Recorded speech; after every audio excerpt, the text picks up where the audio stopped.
Hello and welcome to Insights in Action with Orange 142, where we interview agency leaders and business owners to uncover the journeys, strategies, and insights that drive their success.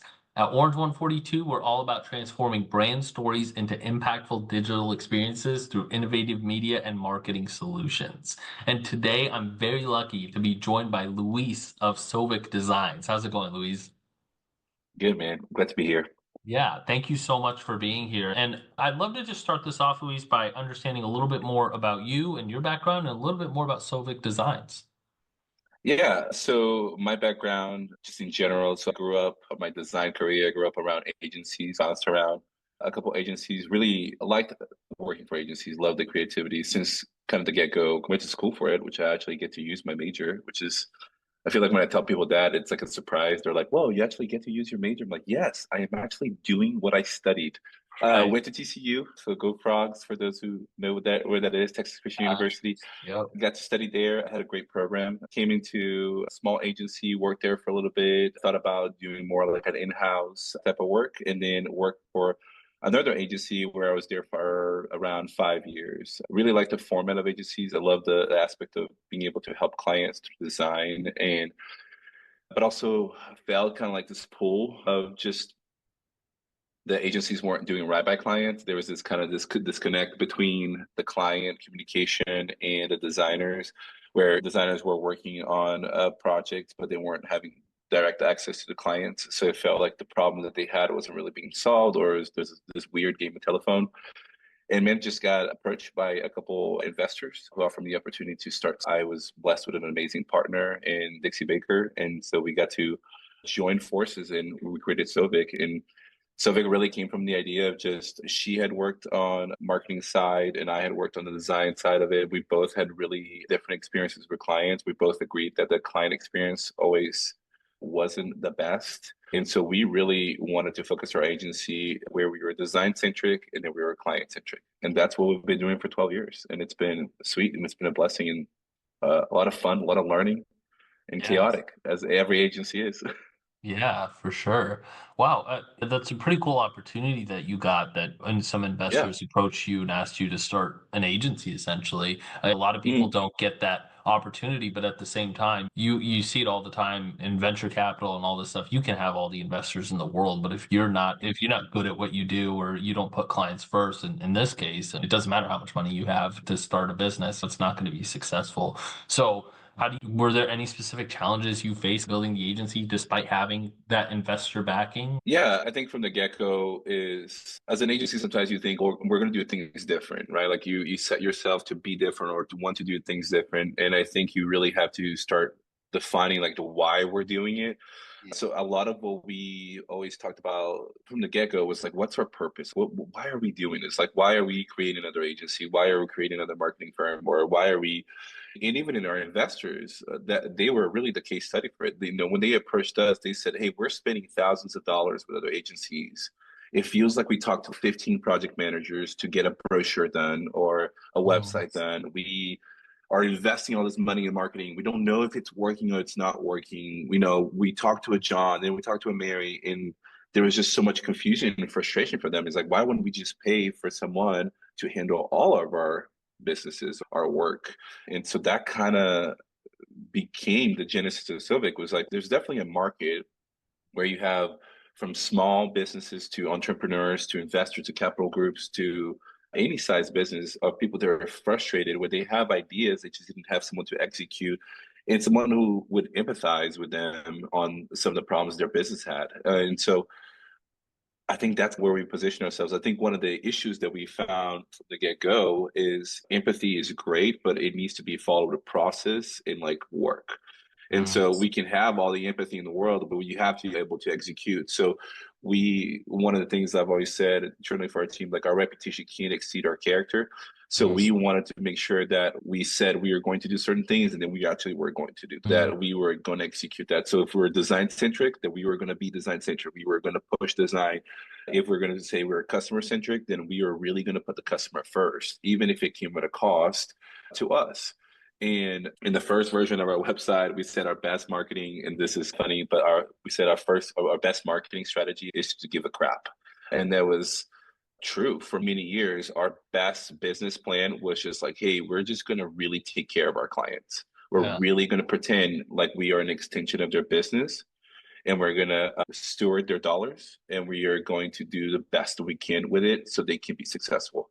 And that set in itself a great process and a great motion for what dictated to be the next 12 years. Wow. Wow, that's awesome. And I think that's pretty refreshing because starting an agency up until very recently was the cool thing to do. It was the hot thing to do. Every entrepreneur Hmm. was starting an agency. You look at it from the outside and it's wow, you're not really selling a product, it's a service, so you have high margins and all that stuff. And then people get in and they treat it like this transactional thing where it's they'll pay me for service and I fulfill and that's it. But you Hmm. realize once you're in it, that it's much, Hmm. much more than that. You're dealing Oh with yeah. real people and real services. And I like that you have empathy as a core value. And that's both internally and how you approach marketing. So how do you actually build that empathy into client relationships or campaigns? Yeah, I think there's a deep desire for us to understand our clients. I think that's one of the things. I can't tell you how many phone calls we've gotten where people are like, "Hey, I've called this agency and they said, oh, it's 50 grand." And they say, "Oh, I haven't started telling them what I'm doing or what project I have." And legitimately, like I've said these words to clients many times. Hey, I'm so sorry. You Yeah. have a problem, and people are not even willing to listen to your problem. And sometimes we can help people, and sometimes we can't. It's not like we're working for free or we're trying to do things on the cheap or anything like that. But it is crazy to me in our industry that someone could have a problem and they have a budget or they have issues or they have a strategy and they're looking for help and they can that easily be dismissed because they Mhm. don't meet a price point. So I think when it comes to empathy, like how do we develop that? I think we've spent a lot of time up front, which I think a lot of agencies refuse to do or have decided not to do, really getting to know our clients. We have discovery meetings. We part of our process, well, the first step literally on our process, empathy, and the second one's discovery. On an empathy, we sit into just the question that we ask the most is what is the problem that you're trying to solve? That is Mhm. the first question. And then within that, we go to our discovery, and our discovery is, hey, let's find out ways that we could possibly solve that problem. And from that, so we have a whole order of processes, but those two are probably the most crucial. Empathy and discovery for us are the most important. We can't really solve a problem that we don't understand. And Right. so for us, understanding, which is a big word, is Mhm. the most important thing. Yeah. And then we really built that. And to the in the times to the frustration of our clients. I had a phone call yesterday. Someone said we can't be sitting on road mapping and discovery for long. And I said, I understand that, but I'm not going to give you a budget and a solution that doesn't fit what you need. Yeah. I'm not helping you. I'm hurting you, and I don't want to hurt you. Yeah, I love that. And I come from the agency sales side. I've done agency sales for a while. I've trained Yeah, agency salespeople and everything. And on the side of an agency just giving out price like that without really understanding, that's just bad sales. Like it truly yeah, is. Sales is yeah, a very noble profession. I know it's been like diluted by a lot of people who have taken advantage of other people, but it's truly a very noble profession. And when you just give away price like that, you show that you don't understand, and you only attract people who are in it for price. And then on the other side, it can get very annoying for customers because they want the price. They're like, I think I have this problem.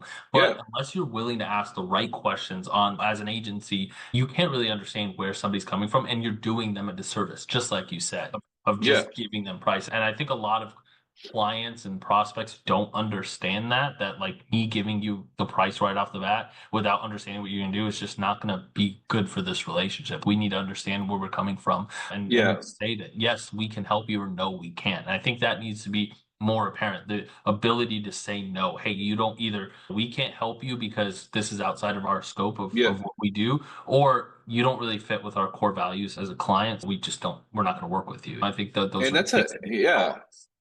And that's a huge conversation. And it's a conversation we have with our clients. Like we want them there's a buying in on both sides. We want Yeah. them to buy into us because we're buying into them. Like we're believing in them that they say some of our clients said, we have the best product ever. And I'm like, let's be real, let's be honest about your product. It's Yeah. developing, it's growing. But it is a relationship. And I think so much of the agency world has forgotten that you're in relationship with people. Like you're partnering, you're arguing, you're fitfully wounding each other sometimes, being like, hey, Yeah. I don't think you're I don't think you're that good, but hey, Yeah. we can make you look good. And there's an abandonment to just processes, and this is the way it is, and this is the cost, and some of these things. And I'm like, these are real people. These are real. There's a real effort. There's emotion loaded in there. There Yeah. is effort and time. And again, I do think the right word, there's a need for agencies to be good stewards of that. Yeah. I think it's super important. Yeah, for sure. It's a marriage in all intents and Yeah. purposes. So Yeah. you're marrying a client essentially, and you guys are you have to, Hmm. if you're a good agency, you're going to give pushback on things, you know what I mean? Like Hmm. good customer You service as should. a client Yeah. is not a differentiator these days, you know what I mean? That's Yeah. that's expected. So what can we do beyond that? What else can we find that's a Yeah. real unique thing to your business that we can Yeah. market? And the reality for agencies is that they can go anywhere. Yeah. Like you said, there's so many agencies. And so for us was the conversation was always like, why us? And Mhm. we see it as a privilege they would consider us. And we always try to take a position of humility. No, oh, again, another one of our sayings here is like humility has no defense. And so like our position was always humility.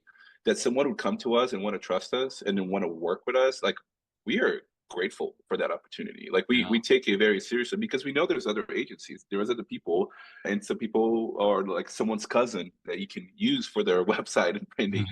So we're really grateful they would consider us. And so in that, we do see a buy-in, we see partnership, we see effort, we see sacrifice as part of the relationship, the empathy and the discovery. I just, if I had to go back and or talk, I always talk about young Luis, like my young version of me.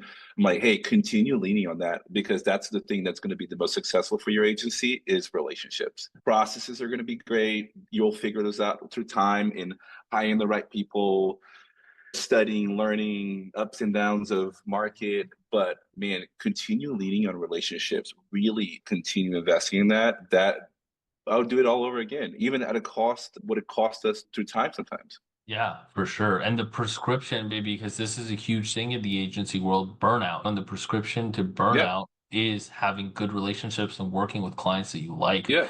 having to work with and knowing that you're going into a client meeting with somebody that you just isn't a good fit for your business. It like that causes burnout really quick. And so there is a very obvious problem in the agency world with burnout, but there's also a very easy solution, and it's pick and Yeah. choose who you work with. So I love that Yeah. you take that approach, being relationship first and not saying yes to everybody without truly understanding and empathizing with people. Luis, this has been awesome. I think this conversation, it was very philosophical, which I love. It took that Yeah. route, which is great. Where can people learn more about you and where can people learn more about your agency? Yeah. We actually are close to launching our new website. So you can just visit our website. That's a great way. We are really active on social. That's, you can probably see a really stupid side of us on there, mostly because we are very fun and we like to have fun. So I think social channels are a great way to find us and then our website. Cool. Awesome. Thank you so much. I'll have everything linked in the show notes below so people can easily find you. And again, thanks for being on.